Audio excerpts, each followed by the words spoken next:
Danas smo na terenu u Borićima, šutiramo penale. Aleks je bio u prošlom klipu dodavač lopti, a ja sam bio snimatelj. Evo sad ste vidjeti kako snimatelj brani. Srećko ko vodi ovaj kanal se takmiči sa mladim Aleksom. Mlada nada Srbije. A sadašnji I evo naš dodavač. Možemo da krenemo.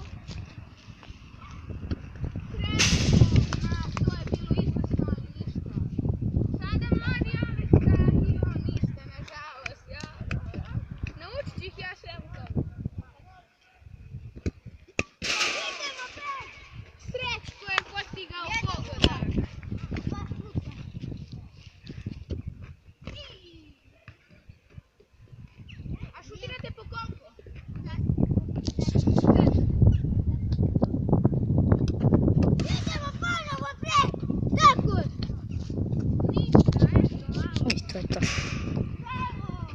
Sada što im branim ozbiljno, vidjet ćete ovo. Šutnuli su oboje po 3, evo su četvrti su treći. Više nijednog gola neće.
3-1, Aki mora sve da da, on sve da promaši, tako da Aki, sve sreće.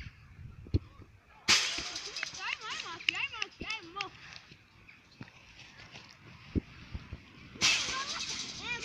Ništa, moraš da daš svoj glas. Ne, još jedan. 9 i 8, ti stiraš 9, ima i 10. Ti moraš da mašiš, a onda da. Nema da se kupi. Nema više. Više nema nade da on šutira, ali neka šutne. Ne, ništa. I ljubi. Ajde da odjavimo ovaj klip. To je bilo to što se tiče ovog klipa. Vidimo se, uskoro izbacimo novi fudbalski challenge. Pozdrav.